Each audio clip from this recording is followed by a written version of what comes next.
Bapak Ibu saudara-saudariku yang terkasih dalam Tuhan, puji nama Tuhan. Suatu kesempatan yang baik pada pagi hari ini kita datang pada Tuhan. Kita membawa hidup ini untuk menghampiri tahta kudusnya. Mari bersama-sama kita berdoa sebelum memasuki ibadah ini. Tuhan, kami menaikkan pujian dan syukur kami kepadamu. Kami berterima kasih Tuhan buat berkat kesehatan, kekuatan yang Kau berikan bagi kami, sehingga kami bisa ada sampai detik ini, semua karena kemurahan-Mu. Biarlah hidup ini Tuhan memuliakan Engkau Tuhan. Kami mau datang dalam ibadah ini Tuhan, urapi kami dengan Roh Kudus-Mu Tuhan. Penuhi kami dengan kekuatan yang baru daripada-Mu Tuhan. Engkau berfirman, Engkau mendidik dan mengajar kami, Engkau membekali kami ya Tuhan. Terima kasih Tuhan, kami serahkan jalannya ibadah ini dari awal sampai ke dalam tangan kuasa-Mu. Di dalam nama Tuhan Yesus kami berdoa, amin. Kita akan naikkan pujian, Ku Berikan Hatiku.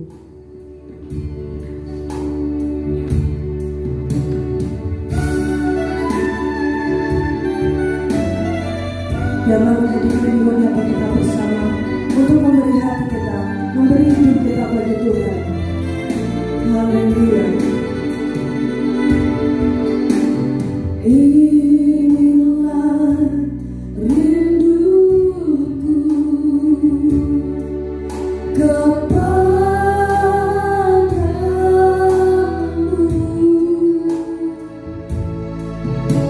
senap hatiku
Semua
penyertaan Tuhan sempurna atas setiap orang yang percaya padanya.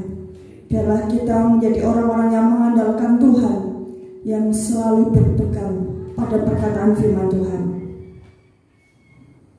Kita akan persiapkan segenap hidup kita ini untuk menerima taburan benih firman Tuhan. Biarlah firman Tuhan itu mendarat di setiap hati kita. Firman Tuhan membekali hidup kita untuk kita melangkah hari demi hari. Selama kita ada di dalam dunia ini, kita melakukan kehendaknya, dan hidup kita biarlah menjadi pujian dan hormat bagi kemuliaan Tuhan Yesus Kristus saja. Haleluya, amin. Kita akan naikkan pujian Tuhan penebusku. Sebab besar mulia kasih-Nya Tuhan, Dia yang telah rela berkorban demi menebus kita dari kutuk dosa. Engkau selamat. Haleluya. Besar mulia kasih-Mu, Kau korbankan hidup. Biarlah kami menjunjung tinggi korban-Mu Tuhan, dan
Segala puji, hormat dan syukur bagi Tuhan Yesus Kristus yang bertahta di atas pujian kami, ucapan syukur kami.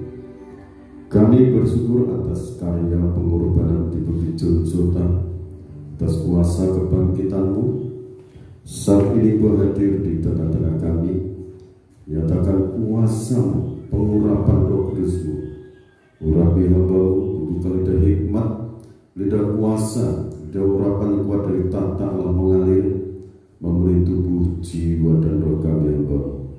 Berkat-berkat yang terbaik, ulurkan tangan-Mu untuk menyembuhkan anak-anak yang sakit, hiburkan yang susah, tolong yang menghadapi permasalahan hidup.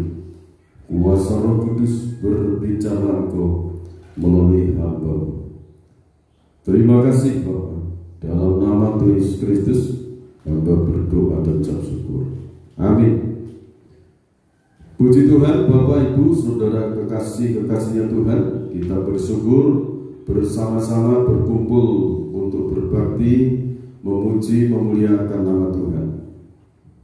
Tema yang saya sampaikan adalah kuasa kebangkitan Kristus. Kuasa kebangkitan Kristus itu mendobrak segala kecemasan, ketakutan, maut didobrak oleh kuasa kebangkitan Kristus.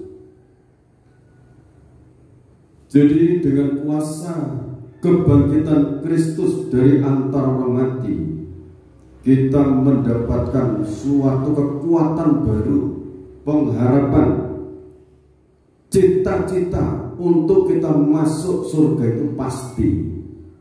Amin. Cita-cita untuk ditolong, dibela Tuhan kelak.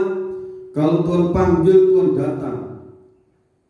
Dia sebagai mempelai pria surgawi akan membawa kita masuk di dalam kerajaannya, yaitu kerajaan surga. Kebenaran firman yang akan kita baca dalam 1 Korintus pasal 15 ayat 1 sampai yang keempat.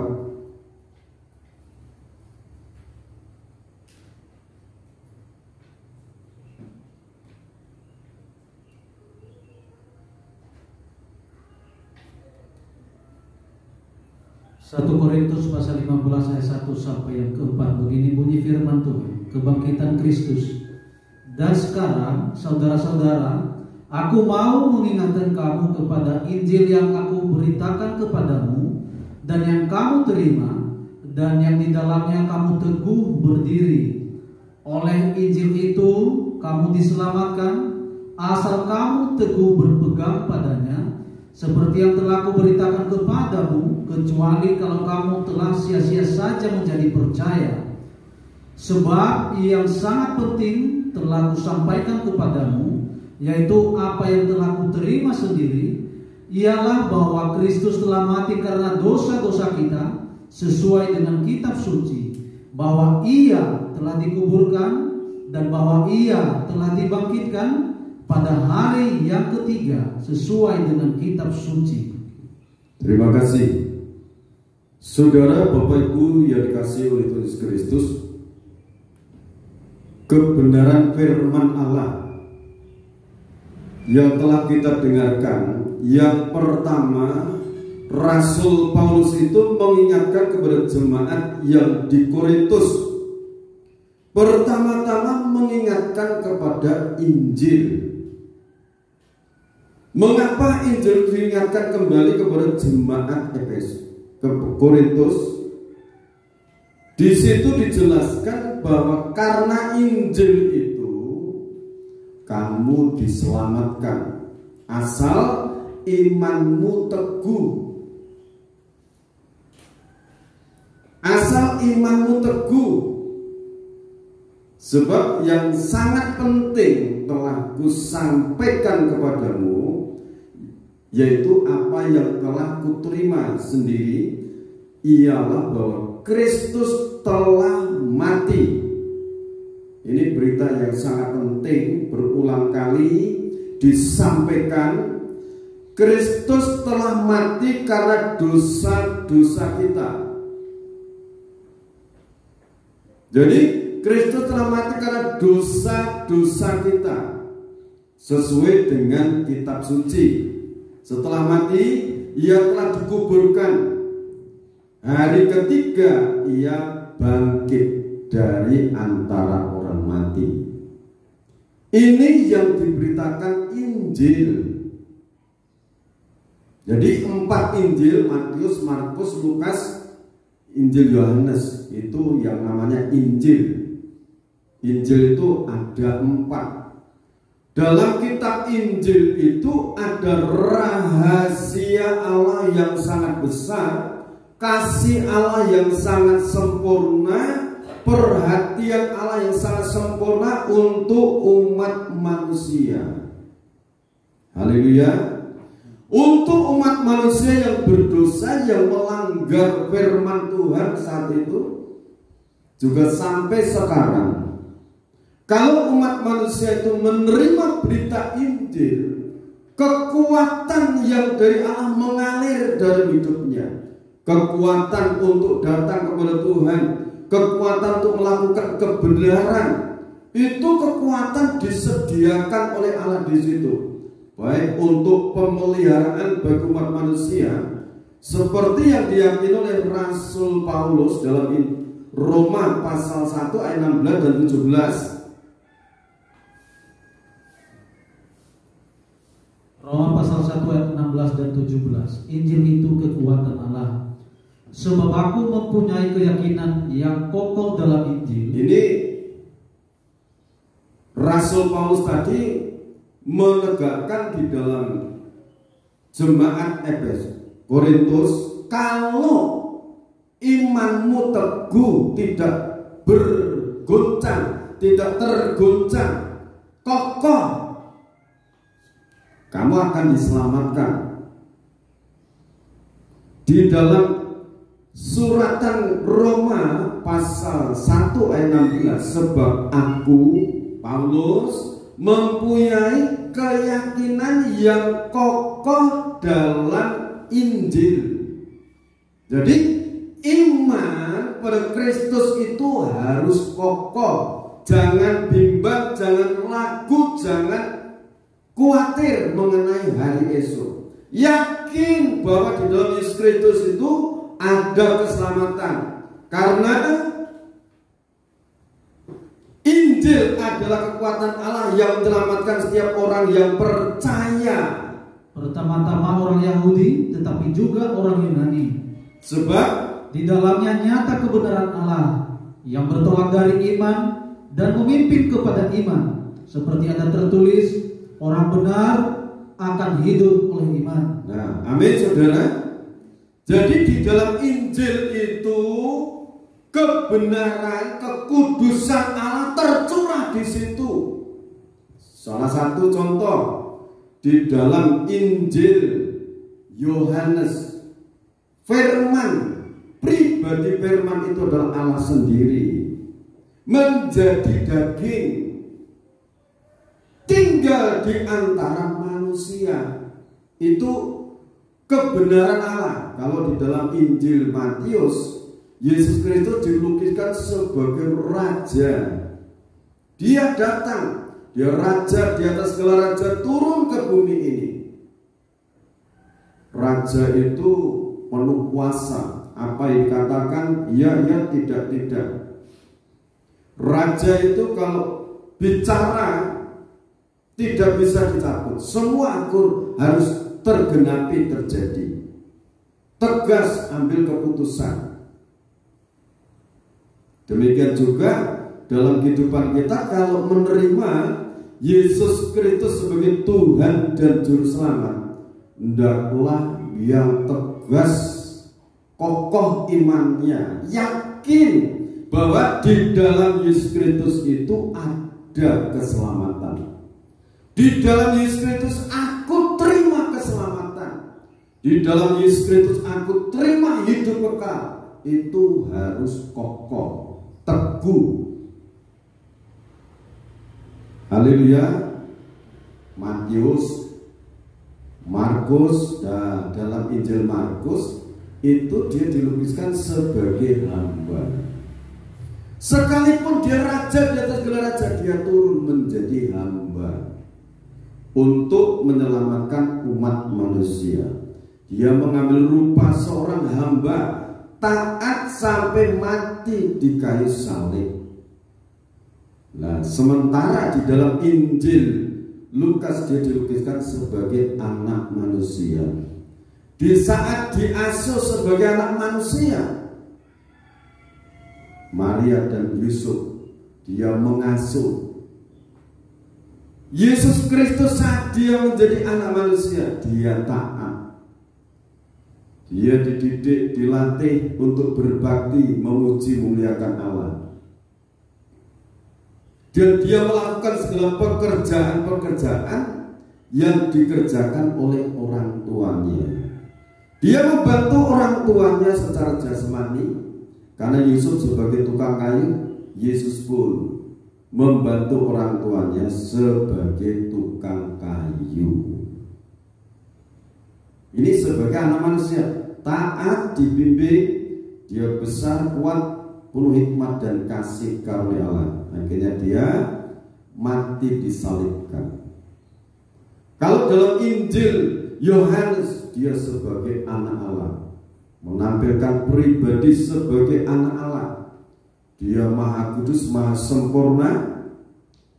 Dia disalibkan, bangkit pada hari yang ketiga. Jadi di dalam Injil ini benar nyata, tidak dikurangi, tidak dilebihi, sempurna. Kebenaran Allah mutlak. Ini tertulis dalam Injil.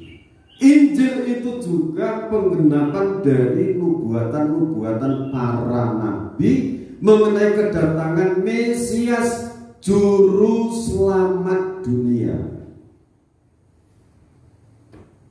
Jadi sudah dinubuatkan dari Kejadian sampai Kitab Wahyu, semua memberitakan mengenai hadirnya juru selamat.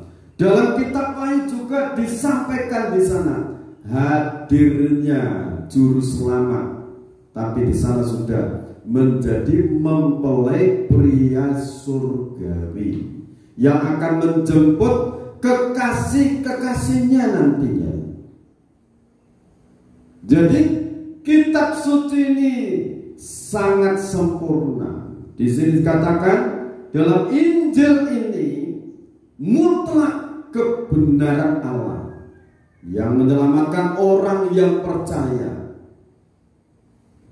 Lantas, sebab di dalamnya nyata kebenaran Allah mutlak yang bertolak dari iman. Orang yang menerima Injil melangkah dengan iman, dengan penuh keyakinan, dan memimpin orang itu dipimpin dalam iman. Seperti ada tertulis, orang benar akan hidup oleh iman. Hidup oleh yang diyakini Allah yang Maha Besar, Juru Selamatku Yesus Kristus. Itu yang akan menolong hidupku. Itu yang namanya hidup oleh iman, hidup bersama dengan Tuhan, hidup disertai Tuhan, hidup diberkati Tuhan, dipelihara Tuhan. Amin. Saudara, ini firman mengingatkan untuk hari Paskah kematian Yesus Kristus. Sebelum mati sudah dipaparkan, siapa yang makan tubuh Tuhan dan minum darah Tuhan, dia makan makanan yang sejati dan minum minuman yang sejati. Siapa yang menerima tubuh Tuhan dan minum darah Tuhan, menerima hidup kekal dan menerima kuasa kebangkitannya. Berikutnya, Dia hidup disertai Tuhan dan dipelihara Tuhan. Siapa yang katakan Injil sebelum dia disalibkan? Pesannya lagi, tetap berjaga-jaga dan berdoa supaya mendapat kekuatan untuk luput dari segala pencobaan. Haleluya. Ini loh Injil yang menjanjikan kebenaran memimpin orang yang percaya itu. Jadi dimulai dari iman, terus dipimpin oleh kebenaran dalam hidupnya, dipimpin, dituntun. Jadi hidupnya itu betul-betul lurus mengikuti jalan kebenaran. Jangan menoleh ke kanan ke kiri, tapi mengikuti jalur kebenaran. Nah, di situ umat itu nanti sampai pada kerajaan surga.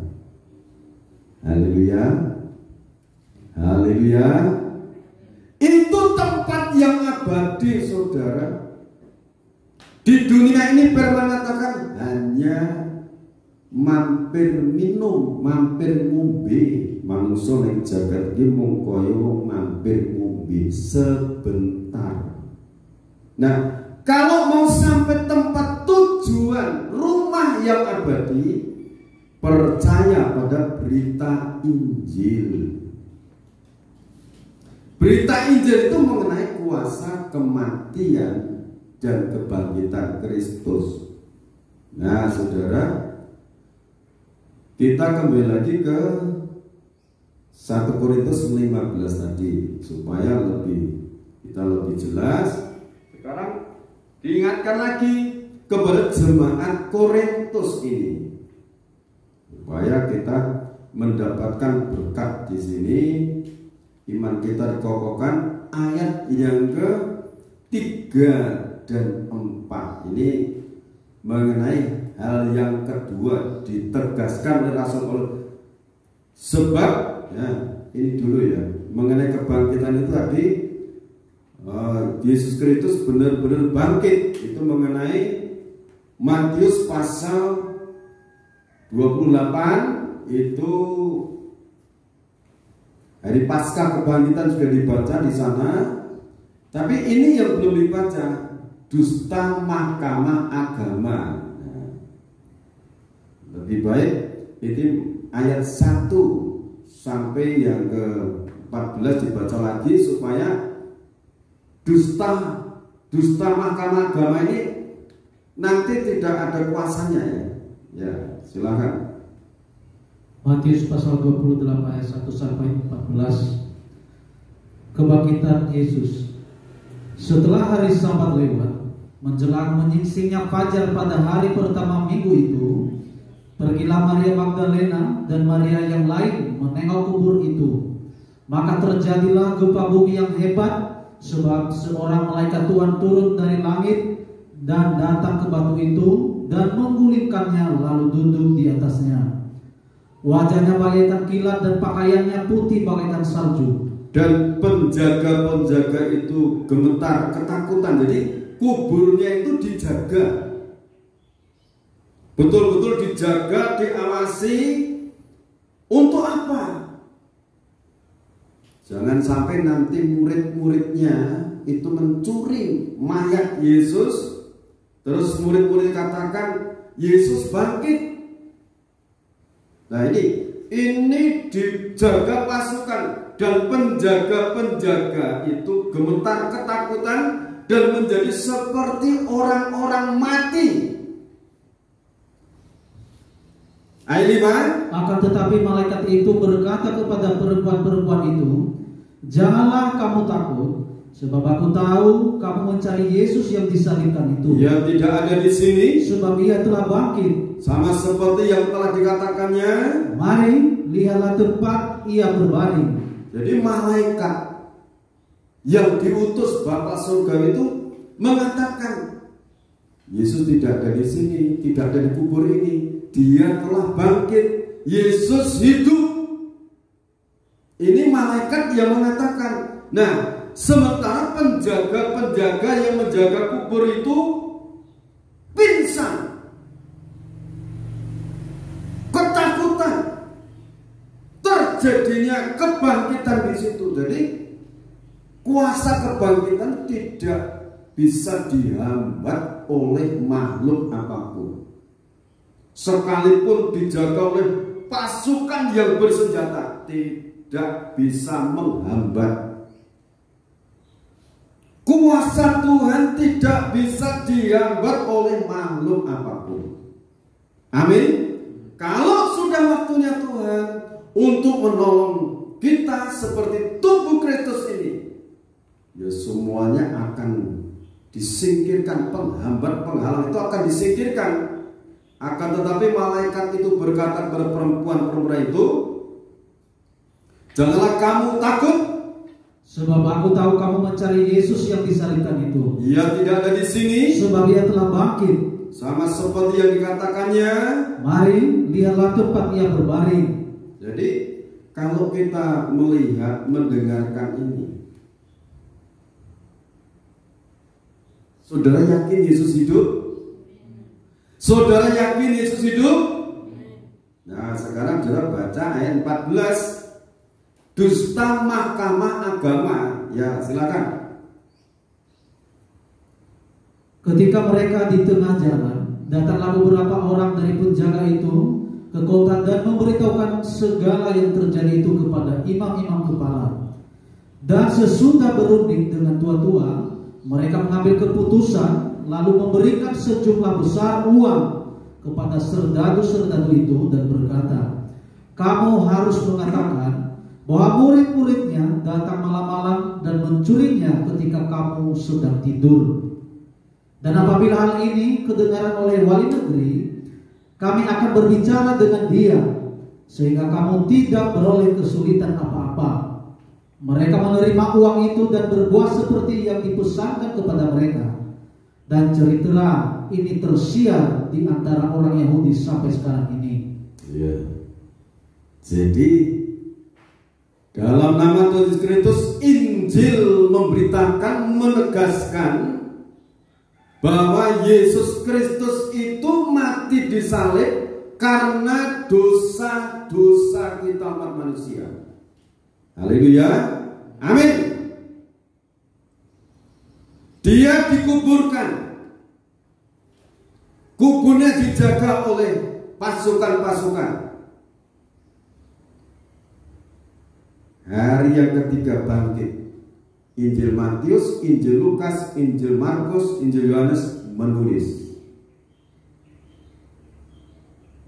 Nah, makanya di dalam 1 Korintus pasal 15 ayat 3 dan 4 saya baca lagi. Sebab yang sangat penting telah kusampaikan kepadamu, kepada jemaat Korintus, yaitu apa yang telah kuterima sendiri. Tadinya Rasul Paulus ini yang namanya Saulus juga percaya kepada berita yang bahwa Yesus Kristus itu tidak bangkit. Nah, karena apa? Dusta mahkamah agama karena rupiah. Sampai saat ini mereka percaya bahwa Yesus Kristus itu mayatnya dicuri oleh murid-muridnya. Yesus tidak bangkit. Itu berita bohong, berita dusta. Akhirnya Rasul Paulus saat dia itu mau ke Damsik, mau menganiaya orang-orang percaya di sana, mau menghabiskan. Dia naik kuda, dipanggil Tuhan dengan sinar yang cemerlang. Jatuhlah Rasul Saulus namanya itu. Apa yang terjadi? Suara katakan, Saulus, Saulus, Saulus. Saulus menjawab, ya Tuhan, siapakah engkau? Aku Yesus yang kau aniaya. Sekarang tetap jalan ke sana. Jadi dia ditangkap sendiri oleh Tuhan Yesus Kristus, diberi pengertian bahwa sebenar-benarnya Yesus Kristus itu mati karena dosa-dosa umat manusia di dunia. Bagi yang percaya akan pengorbanan Yesus Kristus, segala dosa-dosanya diampuni dan dianugerahi hidup kekal. Amin.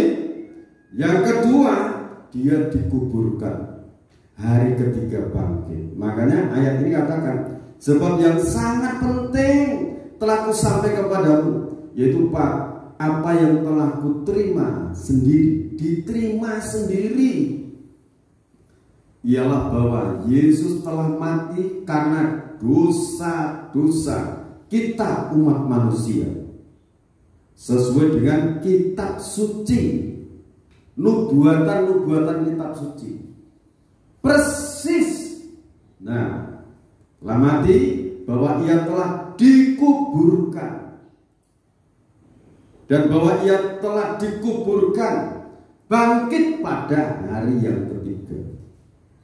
Mengapa ini diulang-ulang beritanya? Ini rahasia kekuatan Allah untuk menyelamatkan umat manusia, rahasia kekuatan Allah untuk menghancurkan kuasa maut. Haleluya. Jadi kalau ada intimidasi dari kuasa setan, katakan, oleh darah Yesus Kristus aku telah ditebus. Oleh kuasa dari Yesus Kristus aku telah dibebaskan dari kuasa maut. Nyaku iblis dalam nama Yesus Kristus. Jadi kalau ada intimidasi dari kuasa iblis, tuduhan-tuduhan sudah katakan, oleh darah Yesus Kristus aku telah diselamatkan, dosa-dosaku dihapuskan, dan aku menerima hidup yang kekal. Haleluya. Milikilah keyakinan seperti Rasul Paulus tadi.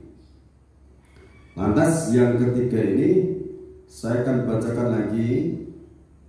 Jadi supaya kebenaran firman ini menjadi berkat untuk kita meneguhkan iman kita.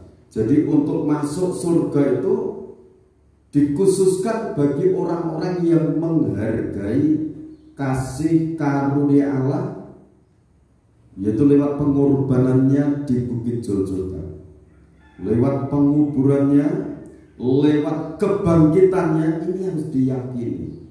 Kalau ada orang bilang Yesus Kristus tidak mati, yang mati di salib itu Yudas, itu berita bohong.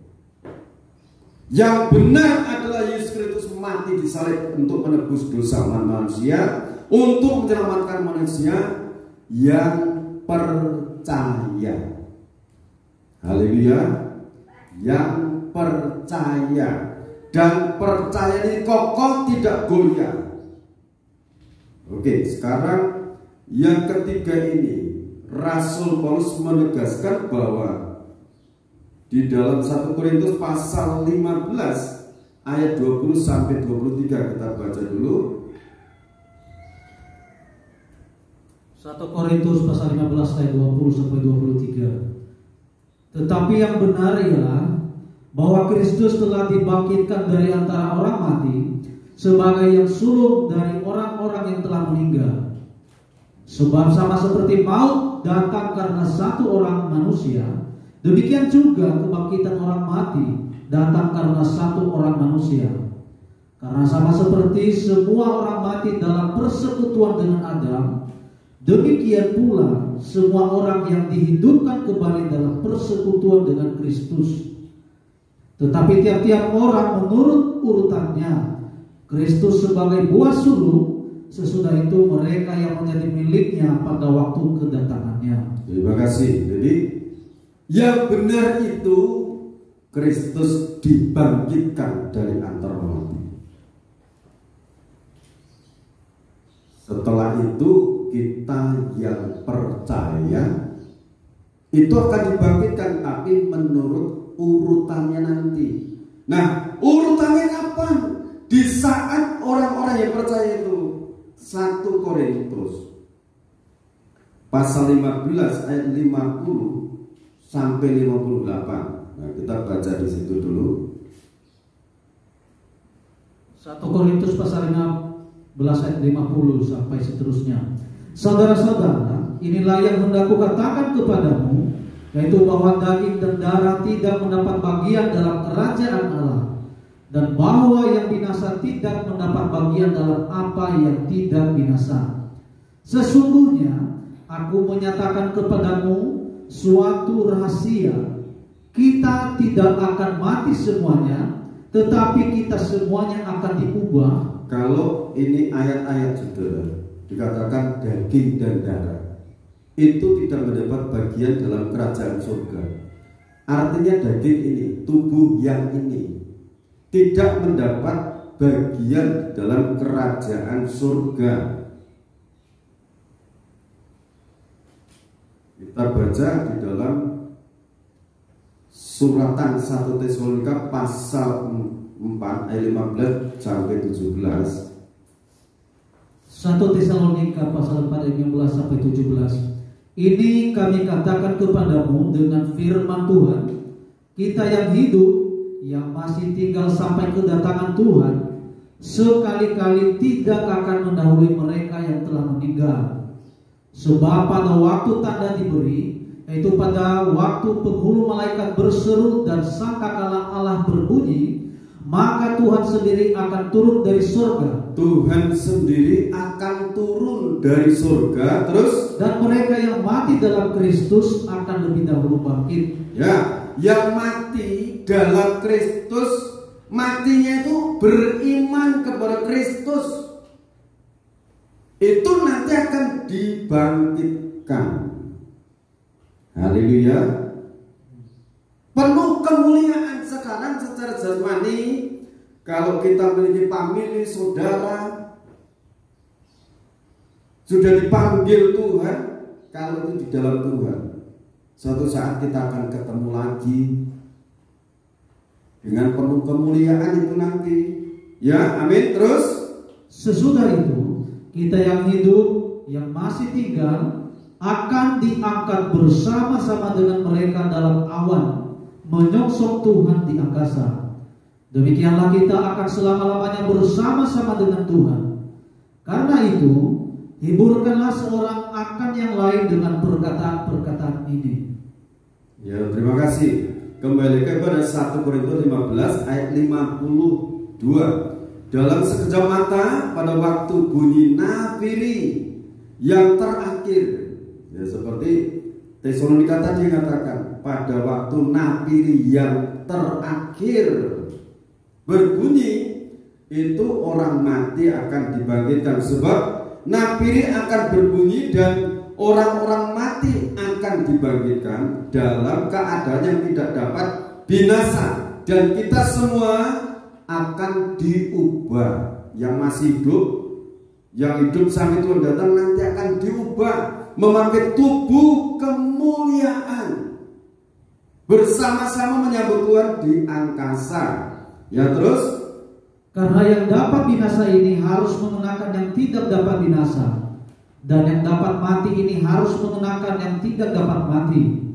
Dan sesudah yang dapat binasa ini mengenakan yang tidak dapat binasa, dan yang dapat mati ini mengenakan yang tidak dapat mati, maka akan genaplah firman Tuhan yang tertulis, maut telah ditelan dalam kemenangan. Ya, jadi maut itu ditelan dalam kemenangan Kristus.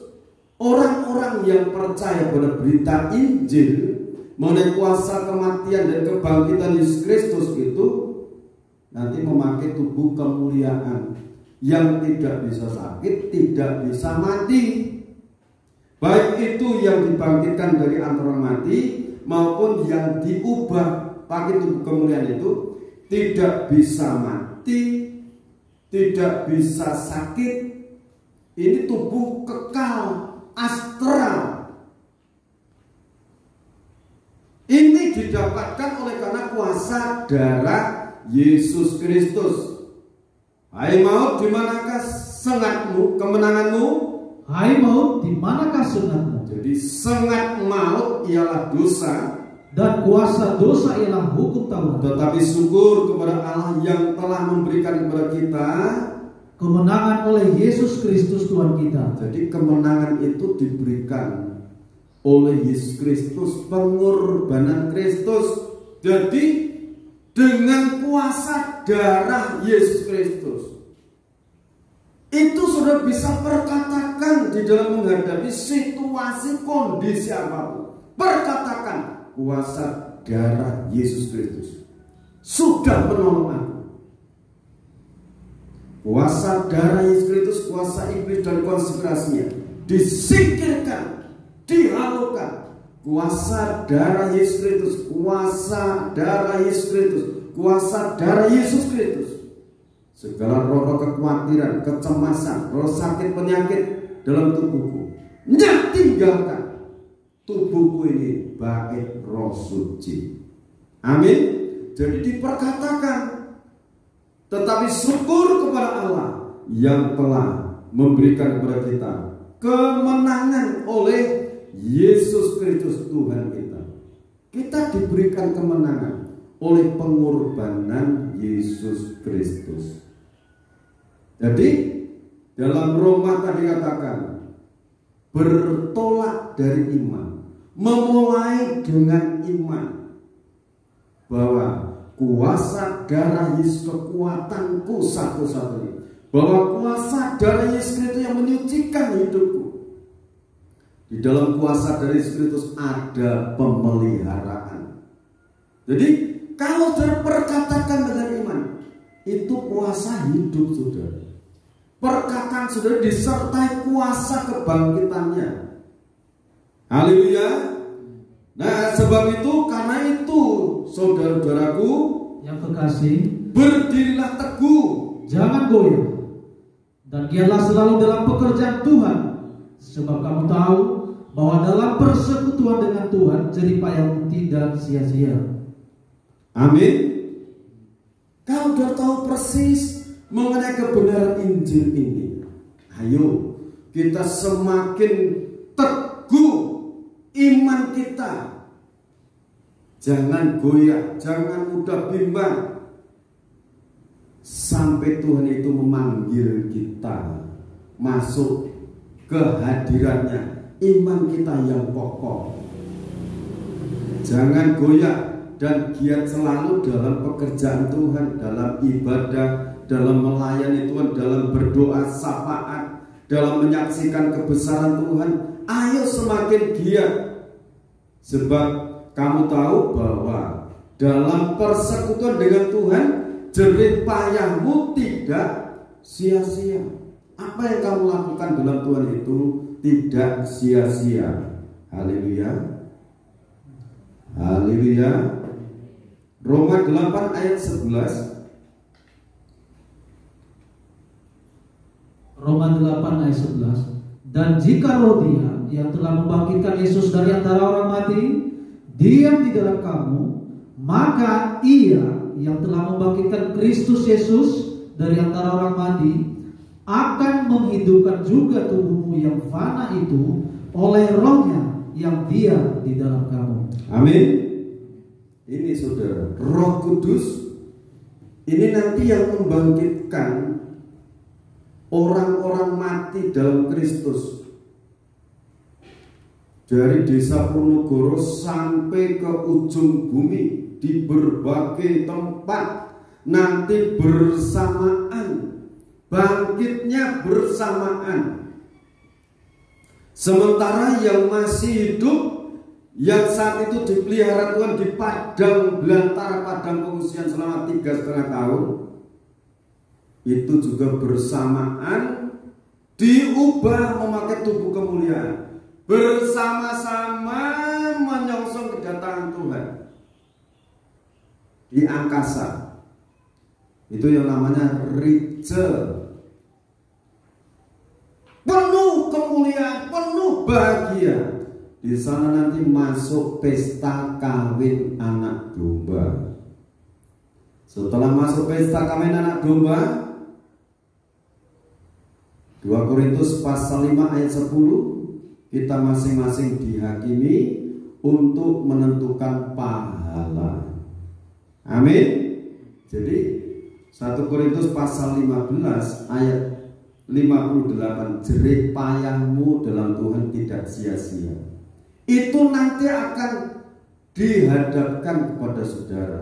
Ini mahkotamu, ini kemuliaanmu. Jadi apa yang saudara tabur sekarang, jerih payah untuk melakukan kebenaran firman, jerih payah untuk mengaplikasikan firman, untuk menolong sesama, untuk menyaksikan kebesaran Tuhan dalam kehidupan sesama supaya diselamatkan. Itu semuanya mendapatkan pahala. Amin. Nah setelah itu saudara, setelah itu baru Wahyu pasal 19. Surga terbuka, pintu surga terbuka.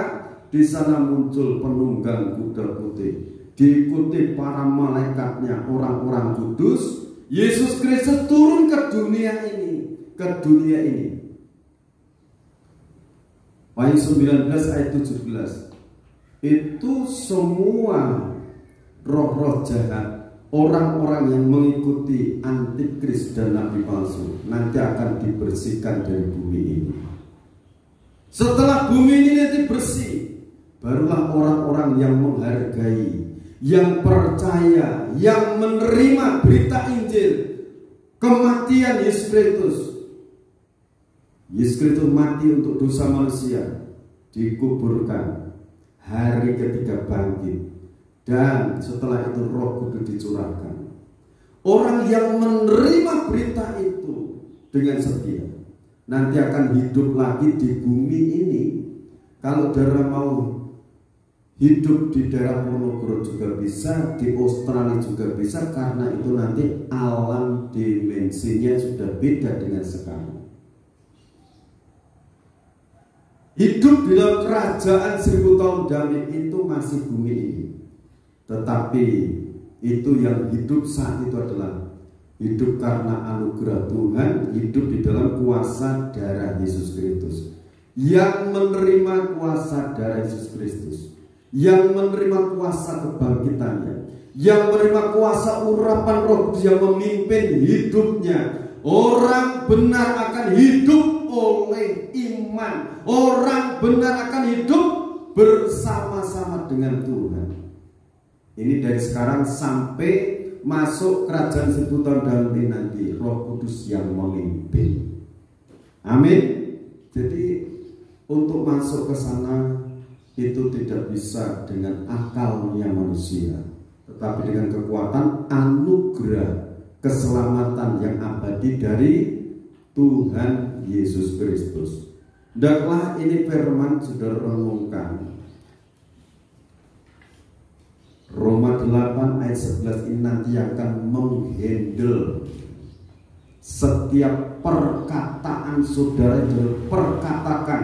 Roh Kudus ini akan menghidupkan. Kalau saudara katakan Tuhan memberkati hidupku, berkat itu akan turun. Tuhan menolong hidupku, Tuhan akan menolong hidupku. Tuhan akan memelihara anak cucu cicitku, pemeliharaan akan turun. Jadi saudara perkatakan dengan iman. Kalau saudara perkatakan dengan iman, dalam nama Tuhan Yesus Kristus, tubuh jiwa itu sehat oleh kuasa bilur-bilur Tuhan Yesus. Nanti saudara akan sehat. Amin. Nah saudara, hendaklah firman beri berkat untuk kita semuanya. Ini yang dimaksud kuasa kebangkitan Yesus Kristus untuk hidup kita semuanya. Kita akan agungkan Dia, kita akan muliakan Dia. Haleluya.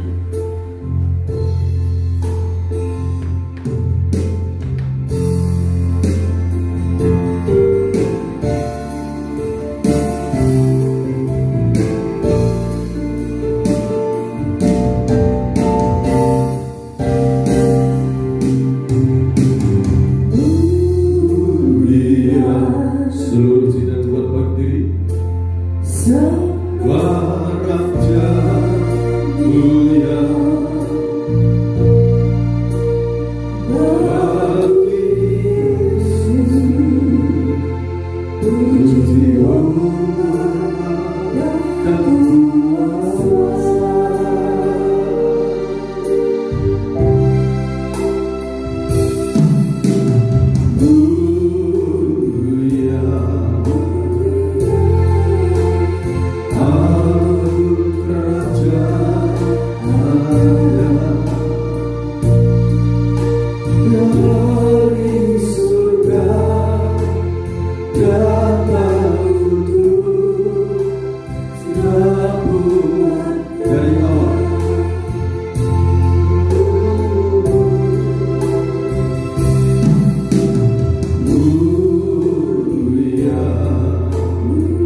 Rasul Paulus menegaskan bahwa Yesus Kristus Tuhan yang Maha Kuasa mati di salib untuk menebus dosa-dosa umat manusia yang percaya akan diselamatkan masuk kemuliaan hadirat Tuhan.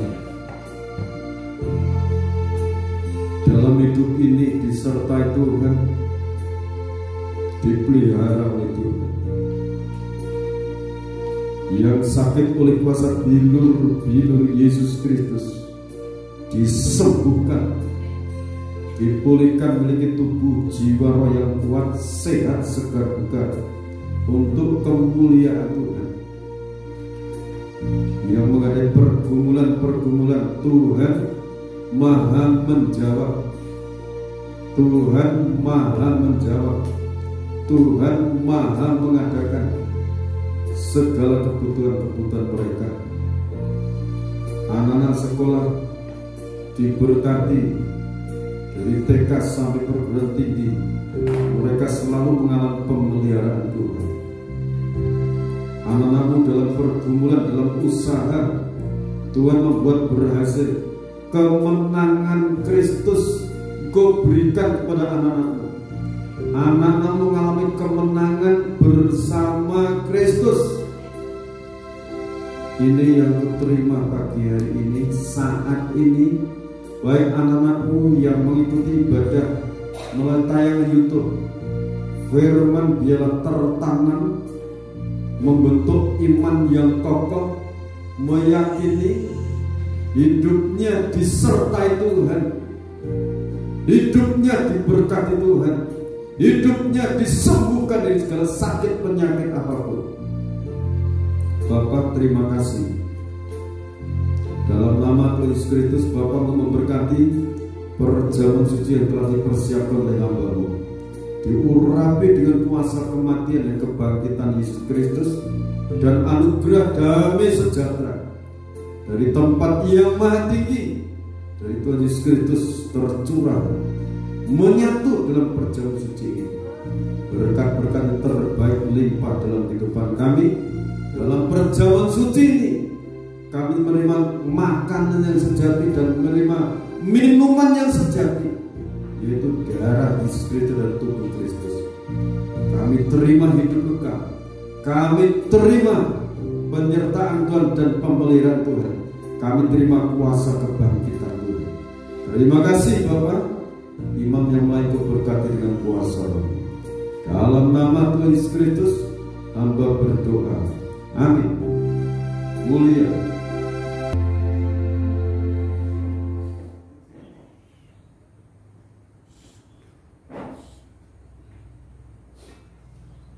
Terima kasih Bapa dalam surga. Terima kasih. Dengarkan firman Tuhan.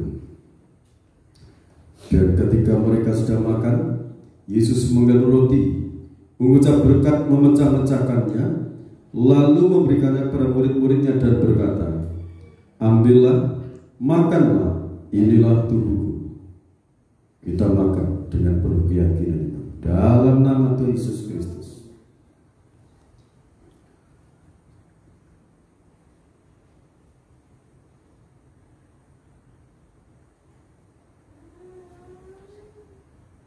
Terima kasih Bapa dalam surga. Terima kasih.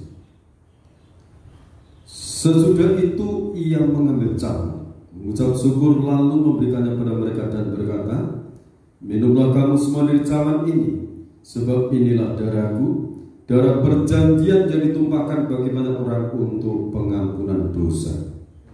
Kita minum dengan penuh keyakinan dalam nama Tuhan Yesus Kristus.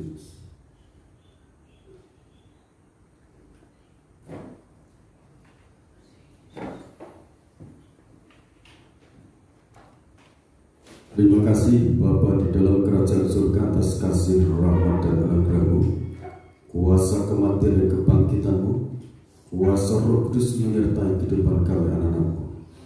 Di dalam nama Tuhan Yesus Kristus Bapa, Ku memberkati bangsa dan negara Indonesia, berkati rakyat Indonesia, berkati pejabat-pejabat negara, dari pejabat pusat sampai di daerah-daerah.